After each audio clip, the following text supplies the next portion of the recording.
A'udzubillahi minasyaitonirrajim. Bismillahirrahmanirrahim. Alhamdulillahi rabbil alamin. Nahmaduhu wa nasta'inu wa nastaghfiruh. Wa na'udzu billahi min syururi anfusina wa min sayyiati a'malina. Man yahdihillahu fala mudilla lahu wa man yudlil fala hadiya lahu. Asyhadu an la ilaha illallah wahdahu la syarika lah wa asyhadu anna Muhammadan abduhu wa rasuluh. Subhanaka la ilma lana illa ma 'allamtana innaka antal alimul hakim. Allahumma 'allimna ma yanfa'una wanfa'na bima 'allamtana wa zidna ilma. Rabbi yassir wa la tu'assir, Rabbi tammi bil khair, amma ba'du. Kita sambung tadabbur surah Al-Mu'minun.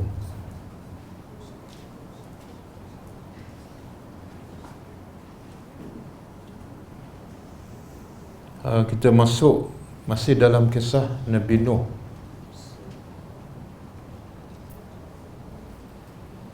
Jadi setelah Allah memberitahu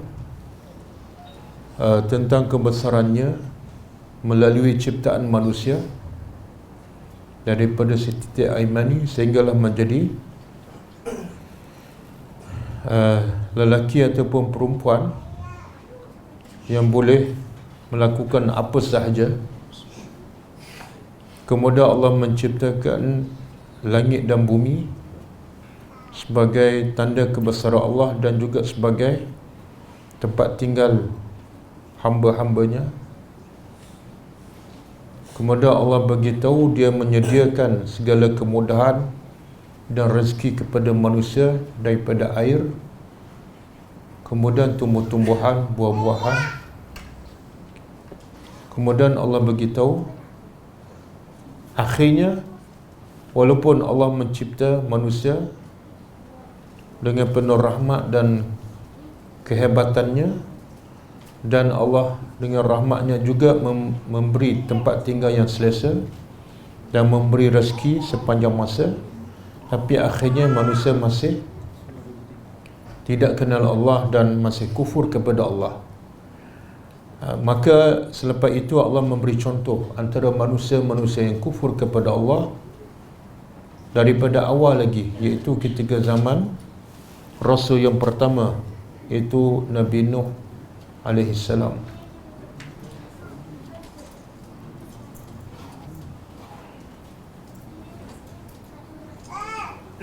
Jadi Allah cerita bagaimana Allah mengutuskan Nabi Nuh kepada kaumnya dengan satu misi, satu tujuan, iaitu supaya mereka menyembah Allah yang tidak ada Tuhan selain daripadanya. Tapi reaksi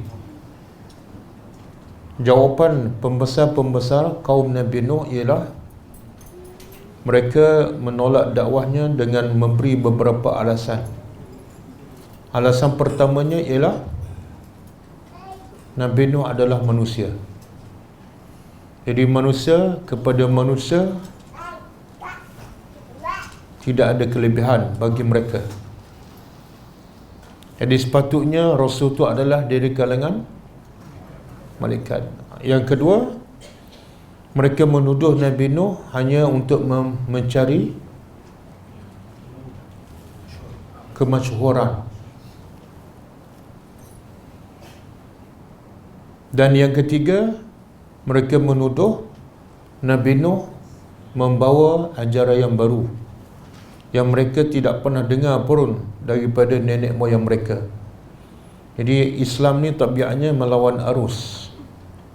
Bagaimana Nabi sebut, bada'al Islamu gharibah. Islam bermula dalam keadaan pelik, asing. Dan akhirnya Islam juga kembali dalam keadaan asing, dipandang benda yang pelik. Dan juga mereka menuduh, kemuncaknya mereka menuduh Nabi Nuh adalah gila. Sebab orang yang buat benda-benda yang pelik ni biasanya orang gila. Kita sampai situ kan. Kemudian ayat 26, akhirnya setelah Nabi Nuh berdakwah selama berapa tahun? 950. Ada tak Allah sebut dalam Al-Quran 950? Tak ada. Ha? Apa dia? Oh, tak ada. Habis dengar daripada mana? Ha? Daripada mana? Dengar daripada Ustaz. Jadi betul tak maklumat tu? Betul tak? Betul tak? Kalau tak betul, kenapa jawab? Kan satu dosa, satu kesalahan bila bercakap tanpa dalil. Allah kata apa? Wala takfu ma laysa laka bi ilmun innas sam'a wal basara wal fuada kana anhu mas'ula. Jangan kamu bercakap, jangan kamu buat ma laysa laka bi ilmun, apa yang kamu tidak ada ilmu. Jadi Allah larang tu mana? Berdosa lah. Kenapa? Allah begitu sebab mata kita, telinga kita dan hati kita akan disoal di akhirat besok. Apa yang kita buat, apa yang kita cakap, semua akan disoal. Jadi saya pun tak tahu dari mana maklumat Nabi Nuh berdakwah 950 tahun. Bila tanya, spontan jawab. Bila tanya ada dalil, spontan jawab, tak tahu. Sebenarnya ada tak disebut dalam Quran? Abang kata tak ada kan? Ada ke tak ada? Cuba buka surah Al-Ankabut. Surah Al-Ankabut ayat 14.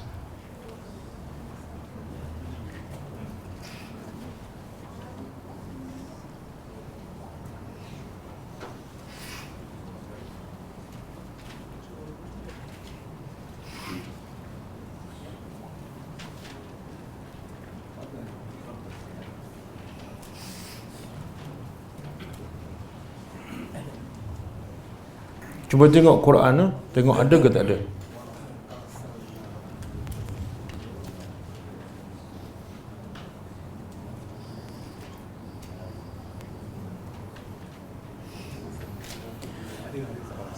Ha? Oh, tiba-tiba ada. Macam baru jumpa je ayat ni. Pernah baca ayat ni sebelum ni? Pernah baca? Jadi nampak sangat baca tapi tak.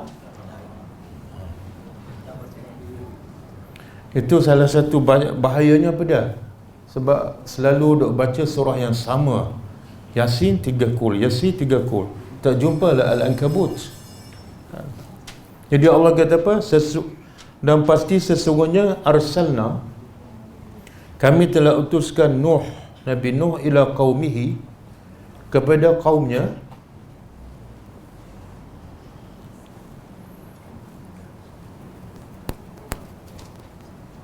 Falabisa fihim, lalu dia labisa apa dia? Tinggal fihim, di kalangan kaumnya selama alfasana, 1000 tahun illa khamsina, kecuali 50. Makna 1000 kecuali 50 makna 950 tahun. Maka akhirnya fa akhazahumut tufan. Tufan ni dah jadi bahasa Melayu, cuma Melayu sebut lain sikit, taufan. Sebenarnya dalam bahasa Arab tufan, Melayu dia suka ubahkan, semua dia ubah. Ibadat apa pun dia ubahkan. Jadi tufan bahasa Arab. Maka tufan iaitu ribut besar dan banjir besar menimpa mereka kaum Nabi Nuh. Sebab apa? Wahum zalimun, dalam keadaan mereka zalim. Jadi ada sebut kenapa Allah sebut? Allah sebut detail tu 950 tahun. Allah sebut detail sampai kita pun tak tahu ada dalam Quran. Pasal apa? Saja-saja Allah nak sebut je. Apa dia? Yalah, adakah Allah saja-saja nak bagi tahu dakwah Nabi Nuh ni lama? Ataupun ada pengajaran di sebalik itu? Apa pengajarannya? Apa dia? Mengikut? Menunjukkan kesabaran Nabi. Supaya Nabi sabar. Nabi mana ni? Oh, Nabi Muhammad. Habis pengajaran untuk kita asyik Nabi je.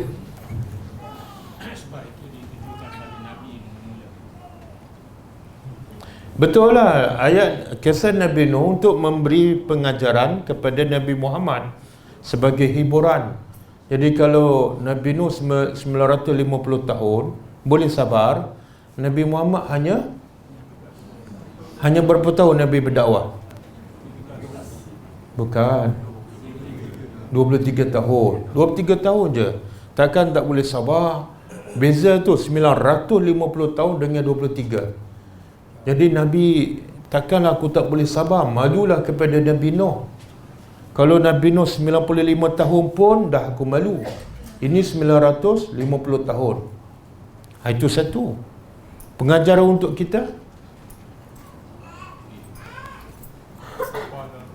Al-Quran adalah hudan linnas, bukan untuk hudan lin Nabi saja. Quran petunjuk untuk semua manusia, termasuklah kita. Jadi takkan Allah cerita ni untuk Nabi je, tak, untuk kita semua. Jadi pengajaran untuk kita apa dia? Nabi Nuh 950 tahun ni kerja cari makan ke, kerja cari rezeki ke, kerja apa? Apa makna dakwah?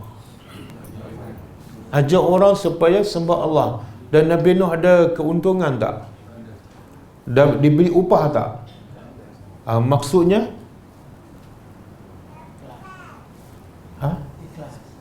ikhlas kerana, tapi tak dapat apa-apa.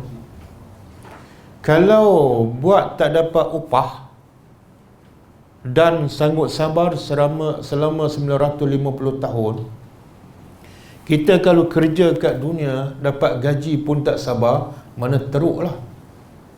Kerja dapat upah pun tak sabar. Nabi Nuh tak ada upah.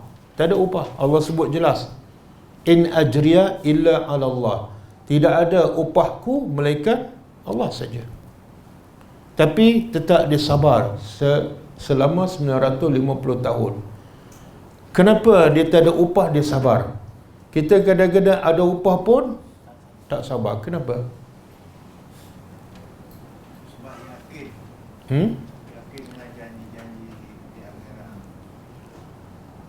Mana sebenarnya Nabi Nuh ni ada upah ke tak ada? Ada. Cuma upahnya di akhirat. Tapi nampak tak? Mana lebih baik? Upah di akhirat dengan upah di dunia? Mana lebih baik? Akhirat lebih baik. Tapi yang kita buat selama ni untuk cari upah kat dunia ke di akhirat? Apa dia? Cakap biar sama dengan perbuatan. Selalu kita cakap lain kan? Mulut cakap upah akhirat lebih baik, tapi banyak masa kita habis untuk cari upah di. Jadi kita sebenarnya ada masalah tak? Ada masalah. Kalau kita yakin upah di akhirat lebih baik, kenapa tak buat kerja untuk dapat upah di akhirat? Paling-paling kurang tak adalah sampai 950 tahun. Sebab umur kita pun tak sampai. Umur kita antara 60-70 je. Paling-paling kurang buatlah setahun ke 2 tahun ke, biar sesuai dengan apa yang kita cakap. Upah di akhirat jauh lebih baik. Kenapa tak buat untuk kerja yang dapat upah di akhirat? Banyak masa habis untuk dapat upah di dunia. Lepas tu, lepas pencen, kadang-kadang sambung lagi kontrak. Kenapa? Mulut baca Quran, mulut baca kisah Nabi Nuh. Itu maksud tadabbur. Tadabbur ialah bila kita baca kisah ni, kita rasa ayat ni tuju pada kita. Kenapa aku duk asyik kejar upah yang sementara? Kenapa tak boleh bersabar buat kerja yang upahnya di akhirat dan kekal abadi. Walaupun tak nampak tapi kekal. Yang ni nampak tapi tak kekal. Kenapa? Jadi kita sembah Allah setiap hari, 5 kali sehari. Tapi apa yang Allah cakap dalam Quran macam tak berapa masuk kan? Tak berapa masuk. Okey, cuba tengok. Sebelum kita baca sambung ayat ni, ini ayat ni doa Nabi Nuh dah ni. Ini peringkat Nabi Nuh dah kemuncak dia. Dah 950 tahun baru dia berdoa. Tapi jangan kita ingat macam tu je. Allah sebut detail bagaimana Nabi Nuh berdakwah selama 950 tahun. Apa cara dia, apa pendekatan dia kan. Cuba buka surah Nuh. Rasa tak lengkap kita belajar kisah Nabi Nuh tapi tak baca surah Nuh. Cuba buka surah Nuh.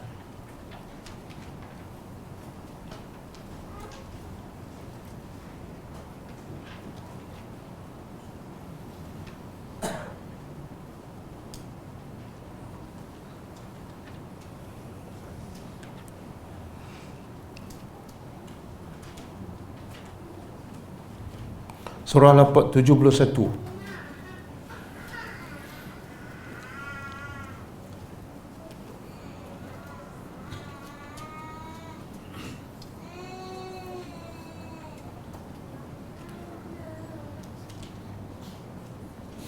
Tengok daripada ayat 1 kita baca ringkas. A'udzubillahi minasyaitonir rajim. Inna arsalna Nuhan. Sesungguhnya surah Nuh ayat 1. Kami telah utuskan Nuh kepada kaumnya. Apa tujuan? An anzir qaumaka, supaya beri peringatan kepada kaum engkau min qabli, sebelum datang azabun alim. Ini benda yang paling menakutkan bagi manusia. Sepatutnya apa? Sepatutnya pada yang paling menakut ataupun yang paling sepatut ditakuti oleh semua manusia. Apa dia? Azabun alim. Semua mesej para nabi, para rasul ialah supaya selamat daripada azab. Kenapa? Bila masuk azab tak mati. Betul tak? Kalau kena corona mati. Coronavirus mati tak? Tapi kalau kena azab, habis bateri. Habis bateri.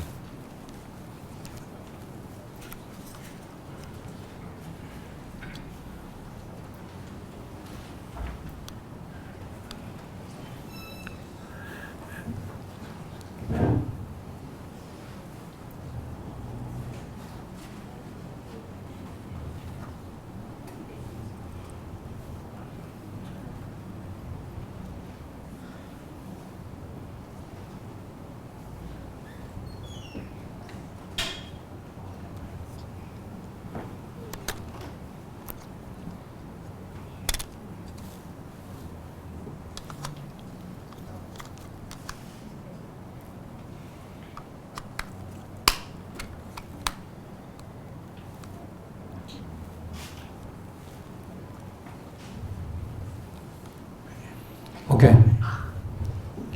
Jadi misi yang paling besar para nabi, para rasul ialah nak selamatkan daripada azab yang pedih.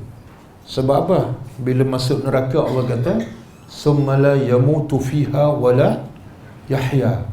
Dia tidak akan mati dan tidak akan hidup. Macam mana tu? Mati pun tak, hidup pun tak. Biasa kalau tak mati, hidup. Kalau tak hidup, mati. Tapi Allah gambarkan azab dalam neraka tak mati dan tak hidup. Kenapa? Koma. Kalau koma okey. Kalau tengah koma dibakar, dia rasa tak? Okey. Jangan minta koma dalam neraka. Tak, bukan koma. Apa maksud?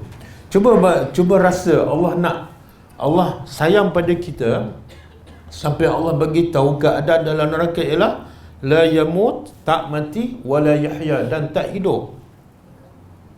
Orang semua takut pasal penyakit kan, corona, mati.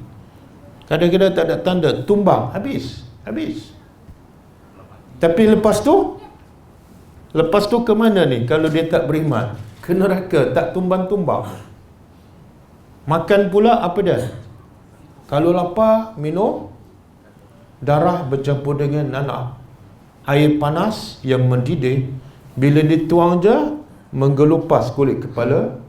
Bila letak kat mulut, daging muka luruh sebelum masuk kat dalam. Mana ada penyakit yang lebih bahaya daripada neraka di dunia? Tak ada. Buah zakum, kalau lapar makan buah zakum. Bila makan, buah yang paling busuk, buah yang paling busuk dan berduri. Mana lebih baik, buah zakum dengan kelawar? Orang tengok jijiknya makan kelawar, tapi kadang-kadang dia tak salah, bukan kelawar dia makan, lebih teruk daripada kelawar, iaitu zakum. Makan putus isi perut, makan kelawar tak putus, sebab tu besok dia makan lagi.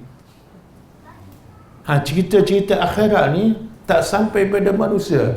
Sebab tu dia lebih takut azab dunia. Azab dunia sebenarnya bila banding azab akhirat, tak ada apa, tak ada apa. Sebab tu Nabi pesan pada kita, bila tahiyat akhir, mintalah berlindung kepada Allah daripada 4 jahanam ni. 4 jahanam. Apa dia? Allahumma inni a'udzubika min azabi jahannam, azab jahannam. Yang kedua, wa min azabil qabri. Azab kubur ni kalau dihimpit, tulang rusuk sampai berselisih, tak mati. Kalau mati okey. Lepas tu bila dipukul, dia terbenam ke dalam tanah 70 hasta, muncul balik, pukul balik, muncul balik, pukul balik, sampai kiamat, tak mati. Nabi kata minta berlindung daripada azab kubur. Yang ketiga, fitnatil mahya wal mamat. Apa makna fitnah ketika hidup dan mati? Fitnah ada dua, masa hidup, dan yang kedua masa mati. Apa dia fitnah yang Nabi pesan ni? Makna kena baca setiap kali solat fardu, dan kalau solat sunat dapat baca lagi baik. Mungkin kita kena baca 10-20 kali. Termasuklah fitnah masa hidup dan mati. Apa dia fitnah masa hidup ni? Ujian apa? Kita solat lambat, fitnah tu. Solat lambat, fitnah tu. Sebab apa? Dia boleh mengurangkan iman kita, melemahkan iman kita. Kita baca Quran tak faham, itu fitnah tu. Sebab Allah kata, kamu yang baca Quran tak faham macam keldai buta huruf, itu fitnah. Fitnah ni bukan orang tuduh kita berzina tanpa bukti. Tak, itu tak ada masalah. Kalau orang tuduh kita dan tak ada bukti, kita sabar, dapat pahala. Tapi fitnah ni apa? Benda yang boleh merosakkan akidah kita.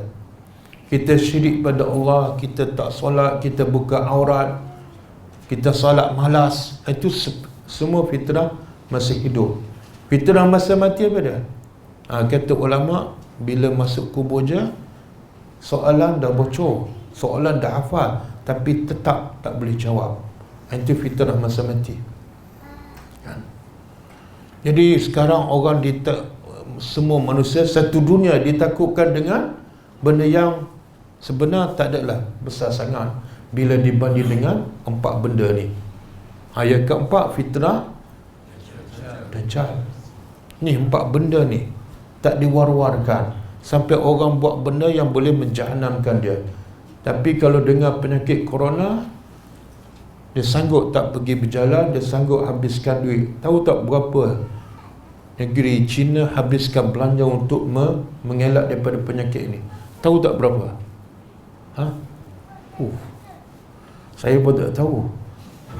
Tapi boleh agaklah, dia bina hospital, 2 hospital. Satu 1,000 katil, satu lagi 1,600 katil dalam masa 6 hari. Berapa kos dia habis? Saya tak tahu, mungkin saya boleh agaklah bilion hanya untuk mengelak daripada coronavirus. Selamat daripada penyakit itu, kena penyakit corona, azab kubur. Lepas tu lagi teruk azab jahannam. Jadi manusia, inilah misi para Nabi. Sebab tu Nabi berdakwah, Nabi Nuh berdakwah siang dan malam, nak selamatkan daripada musibah yang tidak akan mati sampai bila-bila. Okey, cuba tengok. Kata Nabi Nuh, qala ya qaumi, wahai kaum aku, sesungguhnya aku bagi kamu, kerjaku hanyalah nazirun, kerjaku untuk beri peringatan je. Tentang apa? Azabun alim. Kemudian nak selamat daripada azab yang pedih ialah satu je, ubudullah, sembah Allah, wattaquhu, dan bertakwalah kepadanya, wa ati'uni, dan ta'ala pada aku. Takwa pada Allah, taat pada Nabi. Jadi kalau takwa pada Allah saja, tak ikut Nabi, tak akan selamat. Kemudian apa kita dapat kalau kita sembah Allah? Tengok apa kata Nabi Nuh. Tawaran yang sangat-sangat lumayan. Apa tawarannya? Allah ampunkan dosa kamu. Yang kedua, Allah melewatkan ajal kamu. Allah melewatkan ajal kamu, iaitu Allah tangguhkan azab. Sepatut Allah turun tahun ni, tapi Allah tangguh 10 tahun lagi. Itu pun satu nikmat. Kenapa? Sebab rahmat Allah, supaya bagi peluang supaya kamu dapat bertaubat. Kemudian ayat 5. Tengok, ini cara Nabi Nuh berdakwah. Kita boleh ambil pengajaran, iaitu pelbagai. Antaranya apa? Ayat 5, qala rabbi inni da'autu qaumi lailan. Ini seni cara berdakwah. Aku berdakwah siang dan malam. Makna dakwah tak boleh siang saja, tak boleh malam saja. Sebab kenapa? Orang sesat ni ada siang saja ke ataupun malam pun ada. Jadi kalau kuliah maghrib saja tak boleh. Kalau kuliah maghrib di masjid saja pun tak boleh. Sebab yang orang sesat tu banyak di mana? Di luar. Agak-agak Nabi Nuh ni dakwah dia di fokus kuliah maghrib ke? Tak ada. Masjid pun tak ada ni. Masjid pun tak ada. Biar jelas, dakwah nak selamatkan orang daripada azab neraka. Manusia ramai di luar. Jadi jangan fokus dalam surau ataupun masjid. Belajar dalam masjid dan surau ni dia lebih kepada tradisi. Kadang-kadang nak penuhkan jadual masjid kan. Tapi akhirnya yang di luar sana tak sampai juga ilmu. Okey, kemudian falam yazidhum du'ai illa firara. Aku berdakwah siang dan malam. Apa hasilnya? Apa hasilnya? Tengok apa yang Allah nak beritahu. Tadabbur. Aku dah berdakwah siang dan malam. Kemudian 950 tahun, berapa orang bertambah? Tak, bukan setakat tak bertambah, tapi semakin lari. Sebab manusia tak suka kebaikan. Kalau saya berdakwah, semakin hari semakin kurang orang. Semakin hari semakin kurang. Orang kata apa pada saya? Apa? Tak pandai ustaz ni, teruklah. Tengok, semakin lama semakin kurang pelajar. Dia tak baca kisah Nabi Nuh. Kalau saya tak pandai, Nabi Nuh pun tak pandai lah.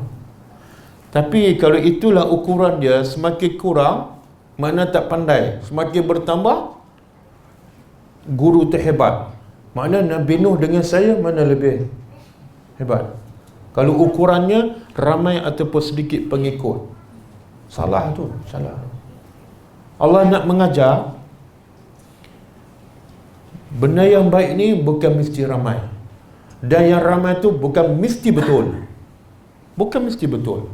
Kalau semua yang ramai tu betul, Nabi Nuh salah lah. Kan? Semakin lama berdakwah, semakin kurang pengikutnya. Dan juga pengajaran pada kita, bila berdakwah, jangan target ramai pengikut. Sebab apa? Bila target ramai pengikut, bila tak ramai, kecewa. Dan bersedialah untuk pengikut kita yang setia cabut lari. Bila kita mindset macam tu, apa berlaku pun kita tak kecewa, dan kita akan terus berdakwah dan bersabar. Okey, apa lagi cara Nabi Nuh? Wa inni kullama da'autuhu, sesungguhnya setiap kali aku berdakwah kepada mereka. Apa tawarannya? Dakwah tak ada tawaran duit, tapi dakwah tawarannya lebih mahal daripada duit. Apa dia? Ayat yang ke-7 tu. Supaya ni Nabi Nuh ni mengadu pada Allah. Dia cerita pada Tuhan, aku berdakwah siang dan malam. Tuhan dah tahu, tapi nak luah. Aku berdakwah siang dan malam, semakin ramai yang lari. Kemudian aku berdakwah pada mereka supaya engkau ampunkan dosa mereka. Aku tak ada kepentingan pun, aku nak mereka diampunkan dosa. Apa mereka buat? Tengok bahasa Allah beritahu, mereka menjadikan jari-jari mereka dalam telinga. Mana dia? Maksud apa tu letak jari dalam telinga? Tak nak dengar. Tapi Nabi Nuh putus asa tak? Dia timbul soalan. Yang kedua dia kata apa? Wastaghshaw thiyabahum, kaum mereka menutup muka mereka dengan pakaian. Tu nak apa pula? Tadi tutup telinga tak nak dengar, ini tutup muka tak nak. Maknanya soalan, timbul soalan, Nabi Nuh berdakwah di mana ni? Berdakwah di mana? Kalau dia tahu orang tu tutup telinga, kenapa dia pergi? Orang tu tutup muka, kenapa dia pergi berdakwah?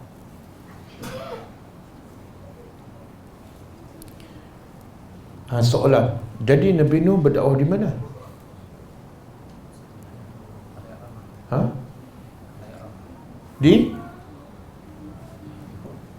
Nabi Nuh berjalan. Bila berjalan, jumpa orang, dia berdakwah. Bila berdakwah aja, orang tutup telinga.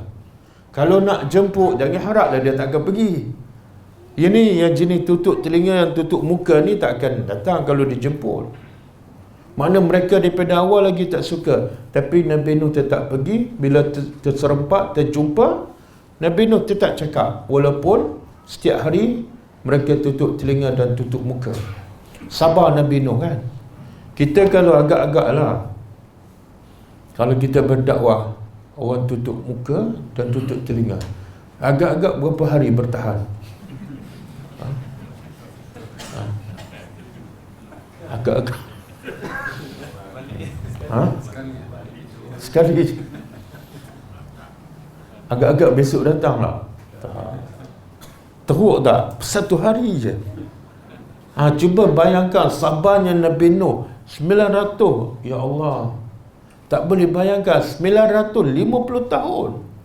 Kita kerja dunia kan, cari dunia 60 dah boring dah, betul tak? Ini cari dunia dapat duit, itu pun boring.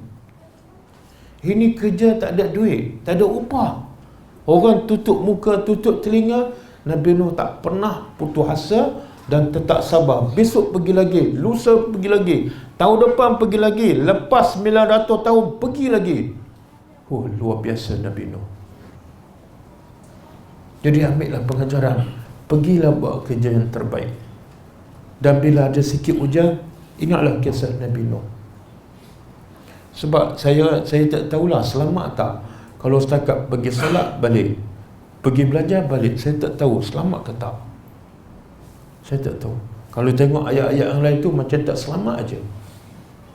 Sebab Allah kata apa? Allah melaknat orang yang bila nampak kemungkaran tak tegur. Allah laknat. Yang kedua ada surah Baqarah kan, Allah melaknat orang yang ada ilmu tapi tak sampaikan. Jelas dalam surah Al-Baqarah. Jadi saya tak tahu, yang pergi masjid balik, pergi belajar balik, lepas tu tengok kemungkaran buat, tak ada perasaan. Saya tak tahu selamat ke tak. Jadi muhasabah diri kita.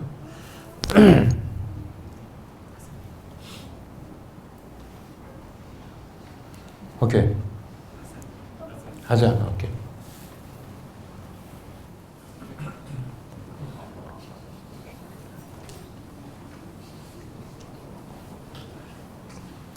Okey, kita sambung.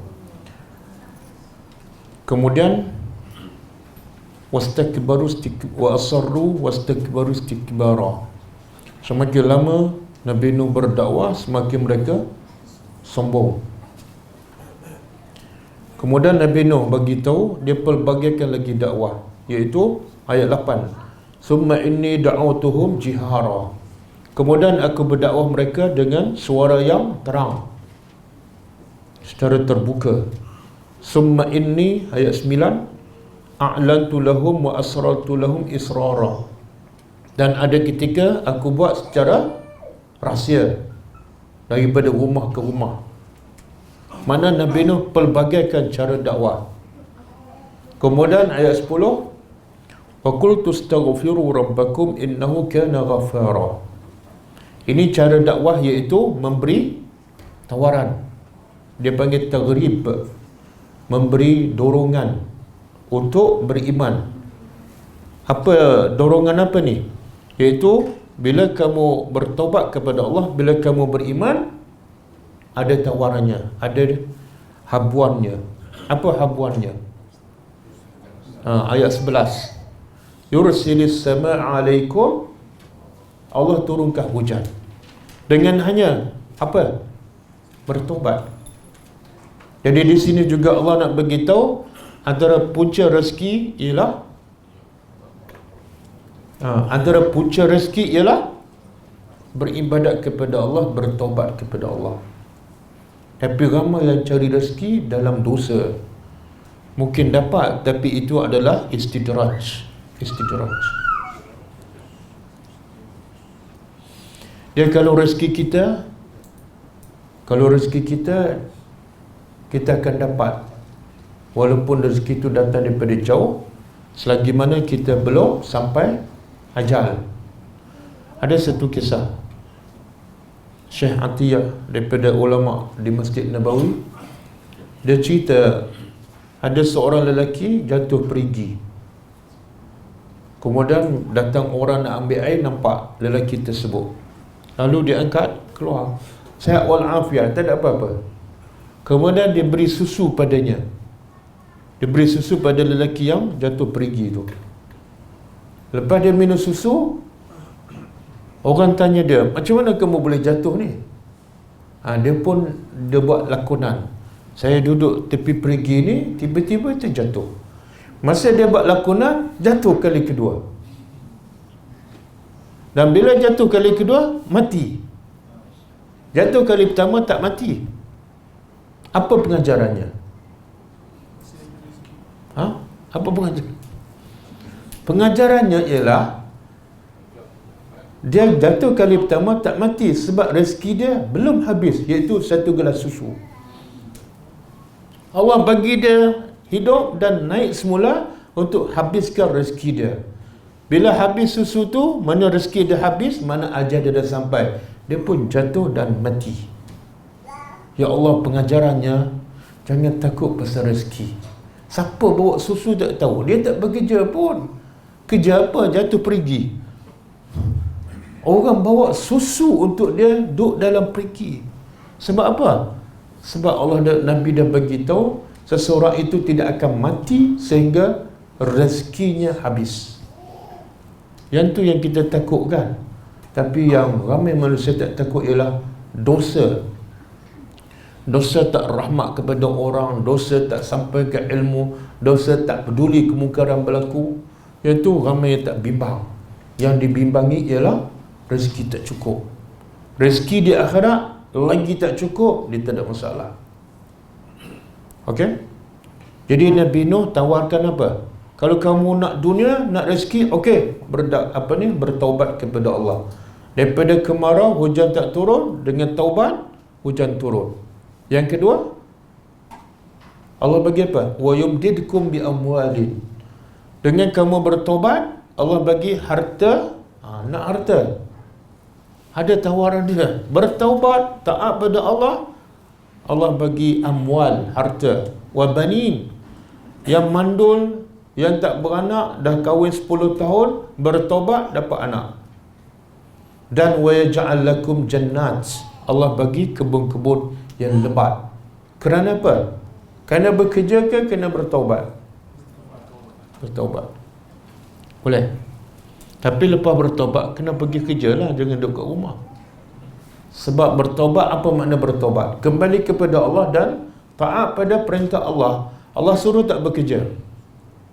Allah suruh bekerja, tapi kamu dapat rezeki bukan sebab kerja. Kamu dapat rezeki sebab kamu taat perintah Allah. Allah kata keluar, keluar. Tapi dapat rezeki bukan sebab kerja. Kalau sebab kerja, yang jatuh perigi tak dapatlah susu. Ada tak orang jatuh perigi tiba-tiba dapat susu? Tak ada. Kalau ada, cuba buat terjun dalam perigi. Tak ada. Maknanya apa? Kalau bertakwa pada Allah, dalam kita bekerja taat pada Allah, dapat rezeki. Kemudian wa yaj'al lakum anhara. Allah bagi apa lagi? Sungai-sungai. Kemudian bila kaum dia degil, tadi gaya cara berdakwah apa dia tu? Iaitu bagi dorongan. Jangan bagi benda yang menakutkan. Kalau kamu tak solat, masuk neraka. Kalau buka aurat, masuk neraka. Tapi kebaikan tak ada. Sekali-sekala bagi dorongan. Kalau kamu bertobat, Allah bagi rezeki yang lebih. Kemudian Nabi Nuh bagi amaran, kalau kamu tak nak beriman juga, rasalah kebesaran Allah. Ayat 13. Malakum la tarjuna lillahi waqara. Kenapa kamu tidak rasa kebesaran Allah? Waqara, kamu tak rasa kebesaran Allah. Ini punca manusia tak beriman. Sedangkan ayat 14, apa kata Nabi Nuh? Sedangkan kehebatan Allah apa dia? Dia telah mencipta kamu atwara. Apa makna atwara? Berperingkat daripada air mani jadi seketul darah, seketul daging, seketul tulang, kemudian dibalut, kemudian jadi macam ni, boleh bekerja, boleh berjawatan besar, boleh panjat gunung dan sebagainya. Asalnya daripada air mani. Kemudian ayat 16, ayat 15, kamu tak tengok ke bagaimana Allah cipta 7 lapis langit, dan Allah menjadikan bulan itu nur, memberi cahaya. Hebatnya Allah, sebiji bulan boleh menerangi satu dunia. Begitu juga asy-syams, matahari. Kemudian ayat 17, wallahu ambatakum minal ardi nabata. Allah menumbuhkan kamu di bumi berbagai-bagai tumbuhan. Itu juga menunjukkan kebesaran Allah dan rahmatnya. Kemudian summa yu'idukum, kamu bukan hidup selama-lamanya di dunia, tapi akhirnya Allah kembalikan kamu ke tanah. Kemudian keluarkan pula kamu daripada tanah untuk disoal, liyurau a'malahum, untuk diperlihatkan amalannya. Kemudian 19, Allah menjadikan kamu bumi itu bisata. Apa makna bisata? Hamparan, sampai kamu mudah nak pergi bekerja. Jalan tak adalah panjat bukit, turun bukit, tak ada, rata aja. Kamu nak buat rumah, kamu nak buat pejabat, semua senang je. Sebab Allah menjadikan bumi itu seperti hamparan.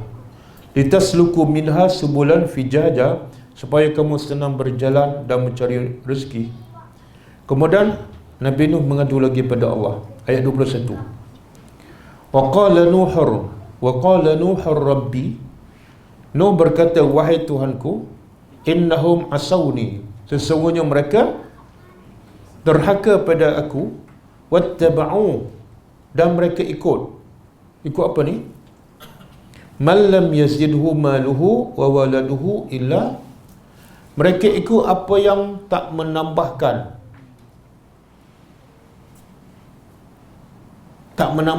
anak dan hartanya, melainkan rugi. Nampak harta bertambah, tapi sebenarnya dia semakin jauh daripada Allah.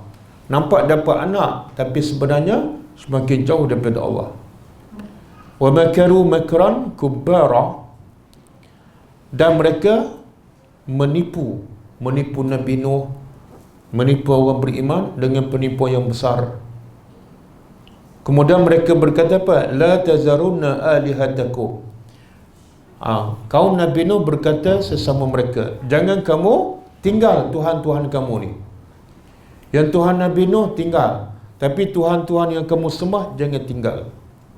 Apa dia antara Tuhan kaum Nabi Nuh?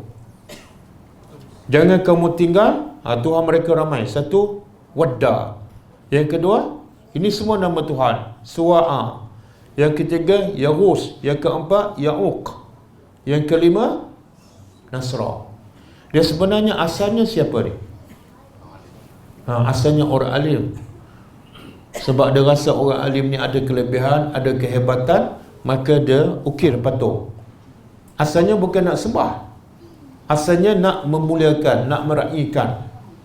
Tapi akhirnya lama-lama sembah.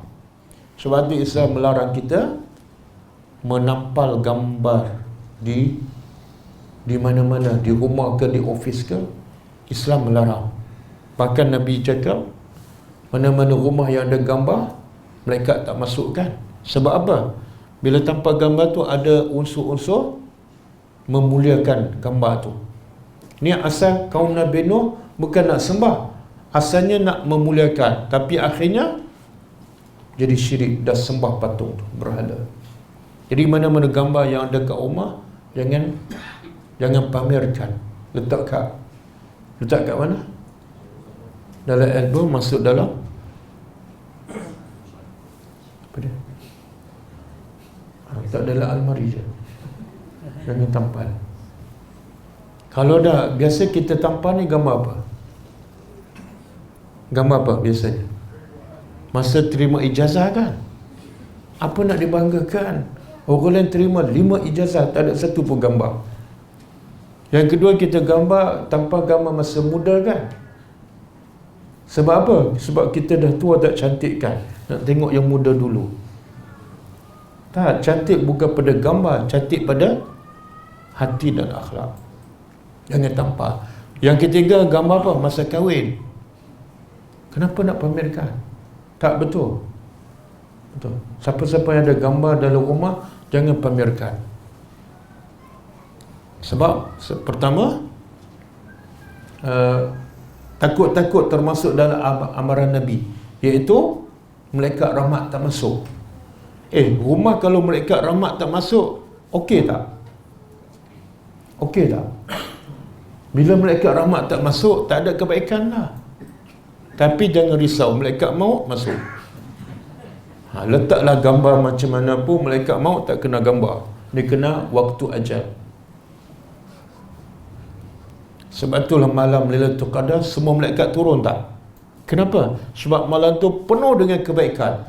Bila malaikat datang, ada kebaikan. Bila malaikat tak masuk, tak baik. Okey? Jadi simpan gambar-gambar tu.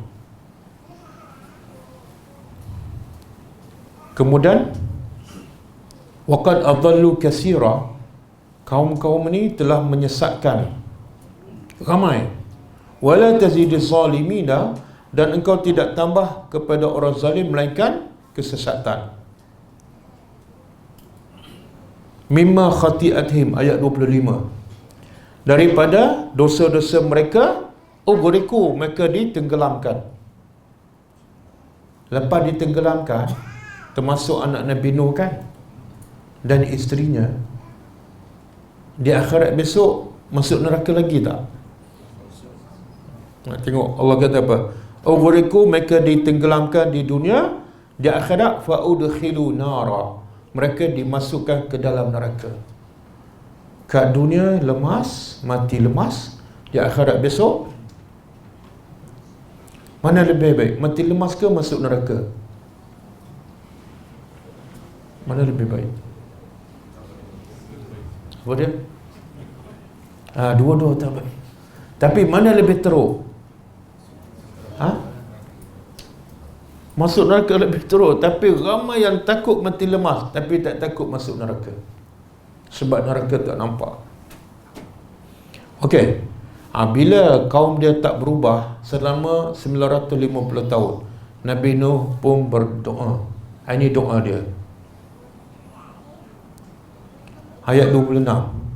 Wa qala Nuhun, Nabi Nuh berdoa.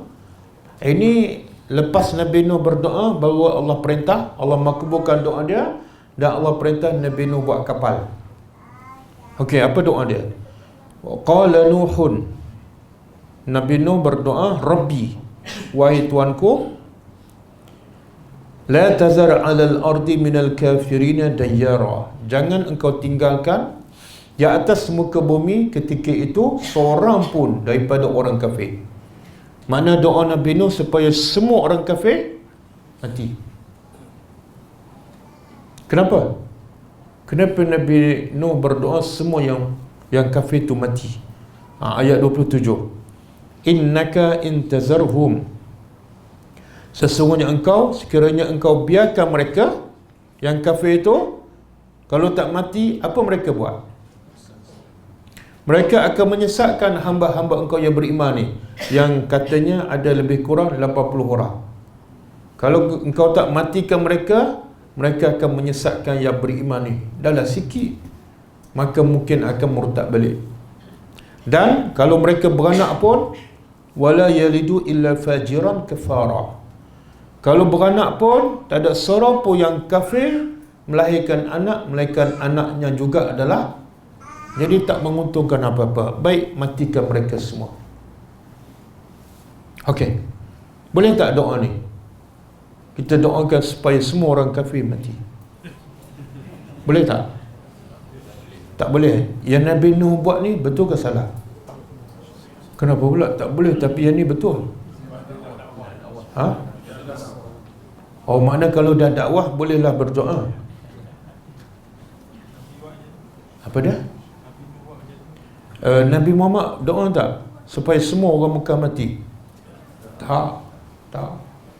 Dia sebenarnya, Allah sebut dalam ayat lain, Allah beritahu pada Nabi Nuh bahawa lepas ni tak ada seorang pun akan beriman. Sebab tu Nabi Nuh berdoa. Jadi Nabi Nuh pertama dia berdoa sebab Allah dah wahyu pada dia, tak ada seorang pun akan beriman selepas ni. Yang kedua, Nabi Nuh berdoa asasnya pada sebab pengalaman 950 tahun. Nabi Nuh boleh agak dah, bukan sekejap, 950 tahun. Berapa keturunan, berapa generasi ni? Semua tak beriman. Maknanya yang seterusnya. Jadi jangan berdoa kecuali setelah berdakwah 950 tahun. Yang kedua, Allah bagi wahyu. Lepas ni tak ada seorang pun beriman. Masa itu baru boleh. Boleh ha? Dah malu tak kita nak doa supaya Allah hancurkan orang kafir, tapi kita tak pernah berdakwah? Malu tak? Malulah. Nanti orang kafir tutup pada kita. Okey? Baru kita sambung. Pukul dah. Jam ni betul lah? Oh, patut tak bergerak. Saya ingat awal lagi. Oh, kalau dah habis waktu kan? Dah habis lah? Kira habis kan? Walaupun tak sempat tadabbur, tapi sebenarnya kita habis satu surah tadabbur tadi. Kan? Satu ayat tak dapat, tapi sebenarnya yang tersirap satu surah habis. Okey kan? Okey lah, cukup lah. Okey, ada soalan?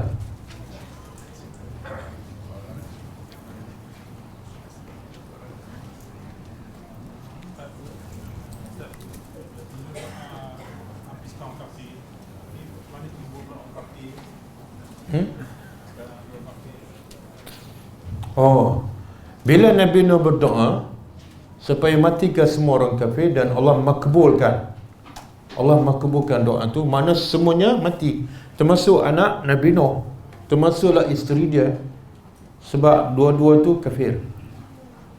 Jadi soalan, kalau orang kafir dah mati, macam mana jadi ramai balik? Siapa boleh jawab?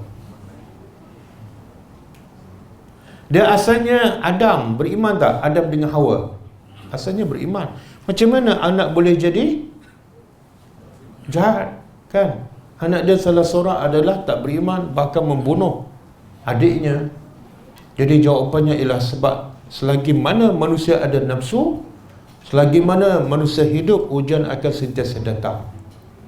Dan selagi mana manusia tak berpandu kepada hidayah, dia akan sesat lah. Mana yang datang ni kafir-kafir yang baru. Kalau selepas Nabi Nuh orang kafir mati, lepas tu tak ada orang kafir, orang beriman tak ada kot. Sebab kalau tak ada orang kafir, tak ada cabaran lah. Semua nak solat pun malah. Kenapa? Semua dah akan masuk syurga, orang kafir pun tak ada. Nak berdakwah pun tak ada orang. Nak berjihad lawan orang kafir pun orang kafir tak ada. Jadi Allah Maha bijaksana. Allah cipta orang kafir, hikmahnya sangat besar. Antaranya apa dah? Allah nak bagi kelebihan pada kita supaya berdakwah pada mereka. Allah nak bagi kelebihan pada kita, kalau berjihad, mati syahid, terus masuk syurga. Nabi kata, kalau kamu berdakwah pada orang kafir dan mereka beriman, maka ganjarannya lebih baik daripada apa dia? Lebih baik daripada unta merah. Satu riwayat, lebih baik daripada terbitnya matahari. Besarnya nikmat terbit matahari, tapi lebih besar nikmat kita berdakwah pada seseorang sehingga dia beriman kepada Allah. Okey. Juga pengajaran Nabi Nuh, anak dia tak beriman. Apa pengajarannya? Isterinya tak beriman. Apa pengajaran untuk kita? Allah sebut, وَضَرَبَ اللَّهُ مَثَلًا لِلَّذِينَ كَفَرُوا امْرَأَةَ نُوحٍ وَامْرَأَةَ لُوطٍ كَانَتَا تَحْتَ عَبْدَيْنِ مِنْ عِبَادِنَا صَالِحَيْنِ. Dua-dua tu, isteri Nabi Lut dan isteri Nabi Nuh, dua-dua di bawah hamba kami yang soleh, iaitu Nabi Nuh dan Nabi Lut. Duduk dalam satu rumah, dididik oleh Nabi yang hebat, tapi tetap tak beriman dan kufur. Apa pengajarannya? Hidayah tu Allah yang beri. Tak ada pengajaran lebih besar. Jangan sangka isteri kita adalah ahli syurga. Jangan sangka suami kita ahli syurga. Jangan sangka anak kita ahli syurga. Sebab anak Nabi yang hebat pun boleh jadi kafir. Isteri Nabi yang hebat pun boleh jadi. Maka berhati-hatilah dengan isteri, dan isteri berhati-hatilah dengan suami, dan mak bapak berhati-hatilah dengan anak ni. Kadang-kadang nampak anak solat, tapi tengok-tengok ahli neraka. Sebab apa? Solatnya wailul lil musallin. Jadi jangan syok sendiri. Tengok anak kita solat, semuanya selamat, semuanya okey. Tak. Nabi Nuh, anak dia dalam rumah Nabi Nuh, duduk depan mata Nabi Nuh, pun boleh terlepas. Jadi anak kita bukan anak Nabi. Berhati-hati. Sentiasalah pantau anak-anak kita tu. Jangan pantau akademiknya saja, tapi pantaulah imannya, solatnya. Okey? Cukup lah. Kita tutup dengan membaca tasbih kafarah. Subhanakallahumma wa bihamdika asyhadu an la ilaha illa anta astaghfiruka wa atubu ilaik. Assalamualaikum warahmatullahi wabarakatuh.